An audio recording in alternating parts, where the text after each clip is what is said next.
Sir से ही इस चर्चा की शुरुआत कर लेते हैं। वीरेंद्र सर, क्या हो गया है मार्केट में, इतना डिस्कनेक्ट क्यों हो गया है, इतना ज्यादा प्रीमियम क्यों बन रहा है घरेलू बाजार में? आप क्या वजह मानते हैं इसको? क्या ड्यूटी बढ़ोतरी को लेकर भी क्या बाजार मानकर चल रहा है, या कुछ ये वजह है कि अभी छुट्टियों का सीजन है, वॉल्यूम नहीं है, थिन वॉल्यूम की वजह से बहुत जगहों पे स्विंग मूवमेंट देखने को मिल रहे हैं? आप क्या वजह मानते हैं इसके पीछे सर? लंदन स्पॉट मार्केट और इसमें भी जो ओटीसी फॉरवर्ड होते हम्म। हैं, इस कहेंगे या मीडियम बेसिक कहेंगे, वहाँ डिस्कनेक्ट है। वहाँ मार्केट प्रीमियम में या तो बैकवर्डेशन में है। फ्यूचर्स कॉमेक्स जो है वो कंटेंगो यानी ऊपर के जो वायदे हैं वो प्रीमियम में कोट हो रहे हैं। दूसरी ओर चाइना के जो शंघाई सिल्वर फ्यूचर्स है वो पूरा का पूरा फॉरवर्ड कर फ्लैट है। तो मीन्स तीनों मार्केट डिस्कनेक्ट हो गए हैं। अब या तो शंघाई फेयर वैल्यू है, या तो कॉमेक्स फेयर वैल्यू है, या तो लंदन फेयर वैल्यू है, बट तीनों फेयर वैल्यू नहीं है। तीन में से दो मार्केट गलत है। तो कौन सही है कौन गलत है वो हम वो उसका वर्डिक्ट बाजार पे छोड़ देते हैं। बट फिलहाल जो हम देख रहे हैं वो ये है कि मार्केट का टाइटनेस फिजिकल साइड काफी ज्यादा है। सर, मैं एक ट्वीट देख रहा था जिसमें टोक्यो के प्राइस $130 तक सिल्वर के पहुंच गए हैं, कुवैत में $106 और वेस्टर्न कंट्रीज में $71 के, 72-73 के आसपास है। सर, किसे माने, क्या लग रहा है सर? और अपने यहाँ भी काफी प्रीमियम बढ़ गया है, क्या ऐसे बाजार से अभी दूरी बनानी चाहिए? 4 जनवरी के बाद मार्केट को सेटल होने दे, उसके बाद नए सिरे से ट्रेड करें। आज चाइना बंद है। चाइना में हॉलीडे है आज, तो वहां से कोई आपको क्लू नहीं मिलेगी। बट जैसे आपने कहा, पूरी सिस्टम की जो डिस्टोर्शन है उसका रूट कोज या तो जो एपी सेंटर जिसको कहेंगे करते हैं उनके लिए क्या सलाह है? Hi, good morning Vishwamohan ji and entire team and all the panelists. Well, हमारा ऐसा मानना है, देखिए ultimately for some time now market के अंदर वॉलिटिलिटी ज़्यादा रहेगी। एंड ऑलरेडी हमने देखा लास्ट दिस वीक के स्टार्टिंग से काफ़ी प्राइजेस ऑफ हुए हैं। $270 के आसपास प्राइस स्टेबलाइज करने की कोशिश कर रहे हैं। बट हमारा ऐसा मानना है, जब तक कि $84 के ऊपर कॉमेक्स स्पॉट के प्राइस नहीं चलेंगे, शॉर्ट टर्म का रेंज $70 से $80 रह सकता है। द मोमेंट $66.50 के नीचे अगर क्लोज दिए तो हम मान के चलेंगे शॉर्ट टर्म टॉप बन चुका है। And in such a case $55 के आसपास तक प्राइस आ सकते हैं। Coming to the domestic market, 2,65,000 के ऊपर प्राइस चलेंगे तभी इसके अंदर तेजी आएगी। अदरवाइज 2,50,000 से हम बार बार जो सेलिंग देख रहे हैं that will continue. And probably हो सकता है कि 220 और 2,05,000 तक भी प्राइस देखने को मिले। लेकिन हाँ, 2 लाख के ऊपर जब तक है ओवरऑल मीडियम टर्म का तेजी रहेगा। एंड 2 लाख के नीचे क्लोज हुए तो फर्दर गिरावट आ सकती है। ये हमारा शॉर्ट टर्म व्यू है 10 to 15 डेज का। ओवरऑल जो लॉन्ग टर्म बुल स्टोरी है वो कंटिन्यू रहेगी। बट जिस तरीके से इस हफ्ते का रिएक्शन हुआ है, वी बिलीव कि there could be further drop in the prices of silver. And ultimately it's very good also कि प्राइसेस मीन के आसपास अगर बेस बनाएंगे तो it's a healthy sign. Long term की जो जर्नी है उसके लिए अच्छा रहेगा। ठीक है, ओवरऑल बुलिश व्यू यहाँ पर चांदी में आगे भी बरकरार रहेगा, ट्रेंड पॉजिटिव नज़र आ रहा है।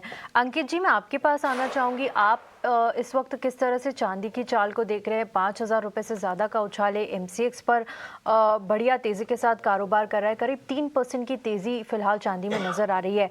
क्या लेवल्स यहाँ से अहम होने वाले हैं आगे के लिए? क्या इस साल आपको भी लगता है कि चांदी में ये जो ट्रेंड है रैली का, ये कायम रहेगा? जी बिल्कुल, अगर बात करें तो थोड़े टाइम पहले हमने कुछ करेक्शंस देखे थे, एक कंसोलिडेशन फेज़ देखा है, लेकिन मुझे लग रहा है कि ओवरऑल ट्रेंड इसका पॉजिटिव रहने वाला है। बहुत बड़ी गिरावट की उम्मीद करके नहीं चलना चाहिए और $67, $68 के आसपास अगर मिल जाता है, तो वो एक आश्चर्य होगा, तो वहाँ पे डेफिनिटली बाइंग की एक ज़ोन बनेगा। ओवरऑल ट्रेंड अगर बात करूँ तो पॉजिटिव है, बेच के काम नहीं करना है, आने वाले टाइम में अच्छी खासी तेज़ी देखने को मिल सकती है। शॉर्ट टर्म की बात करूँ तो $76 का एक रेजिस्टेंस है। $76 के ऊपर अगर चलता है, तो चांदी में $70 के स्टॉप लॉस से बाय करना चाहिए। बहुत जल्दी $84 तक के टारगेट्स वापस देखने को मिलेंगे। M6 मार्केट की अगर बात करें तो 15,000 के आसपास इसमें प्रीमियम चल रही है। ये प्रीमियम इसलिए चल रही है क्योंकि कहीं न कहीं रिवर्स चल रहे हैं मार्केट के अंदर कि 6% से 9% तक इंपोर्ट ड्यूटी गवर्नमेंट बढ़ा सकती है। तो अभी ये रूमर है, कोई भी कंफर्मेशन नहीं है, लेकिन इसकी वजह से हमें ₹15,000 प्रीमियम पे देखने को मिल रहा है। तो यहाँ पे मेरा मानना है कि 2,20,000 को तोड़ना काफ़ी मुश्किल हो जाएगा, लेकिन 2,49,000 2,49,000 के ऊपर अगर चांदी चलती है, तो एक अच्छा खासा मोमेंटम वापस से बनेगा और हो सकता है अगले 3 महीने में हम 2,80,000 से 3,10,000 तक के टारगेट्स इसमें सिल्वर के अंदर देखें। ठीक है, यहाँ पर आपको भी लगता है कि अच्छी तेज़ी आगे आने वाले दिनों में दिख सकती है। बीरेंद्र सर, आपने फंडामेंटल्स तो बताए, लेकिन आपकी कॉल्स अभी भी बाकी है। आप कौन से लेवल्स चांदी में आगे आते हुए देख रहे हैं? आज चाइना बंद है तो मेरे पास वहां का व्यू नहीं होगा। तो मैं सिल्वर पे कॉल नहीं दे पाऊंगा। गोल्ड पे मेरे पास कॉल है। यहाँ 1,36,000 में फैब मिनी गोल्ड में बाई प्रेफर करूंगा।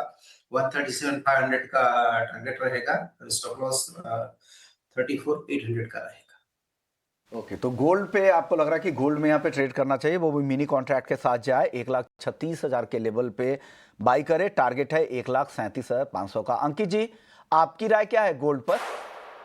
जी बिल्कुल, गोल्ड भी एक काफ़ी अच्छा पॉजिटिव मोमेंटम बनाया हुआ है। ट्रेंड इसका पॉजिटिव है, बेच के काम नहीं करना है, कोई भी गिरावट मिलती खरीदारी करके चलें। मुझे लगता है कि 1,36,000 का लेवल है, वहाँ पे बाई करके चल सकते हैं। 1,34,000 का स्टॉप लॉस रहेगा और अगले फ्राइडे तक एक्सपेक्टेशन है कि 1,49,000 तक के 1,39,000 तक के टारगेट्स देखने को मिल सकते हैं। ओके, 1,39,000 आपको लग रहा है कि दिख सकता है अगले फ्राइडे तक। पोजिशनल राय है, अगले हफ्ते तक के लिए राय है अंकित जी की।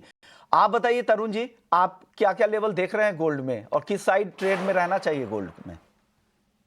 मेरा देखिए अल्टीमेटली ऐसा मानना है कि इस वीक हमने देखा 45-50 का फिर से रिकॉर्ड हाई जो लास्ट वीक लगा था वो मंडे को लगा। सिंस देन हमने 4300 के भी नीचे प्राइस जाते हुए देखे। फॉर सम टाइम नाउ 4300 से 4500 के बीच में प्राइस एक्टिविटी होगी कॉमेक्स स्पॉट की, वेयर इन 4450 के ऊपर प्राइस चलना मुश्किल लगते हैं जब, और वहां पर आता है तो हो सकता है कि शॉर्ट टर्म में सेलिंग देखने को मिले। मीनवाइल 4310 के आसपास हम देख रहे हैं बार बार बाइंग आ रही है, तो उन लेवल से बाइंग देखने को मिले। यहाँ पर मैं एक चीज कहना चाहूंगा, अगर $4550 के ऊपर नहीं चले तो शॉर्ट टर्म करेक्शन इसमें देखा जा सकता है। द मोमेंट 4280 के नीचे क्लोज हुए तो 4150 से 4000 तक प्राइस आ सकते हैं। ये शॉर्ट टर्म व्यू है।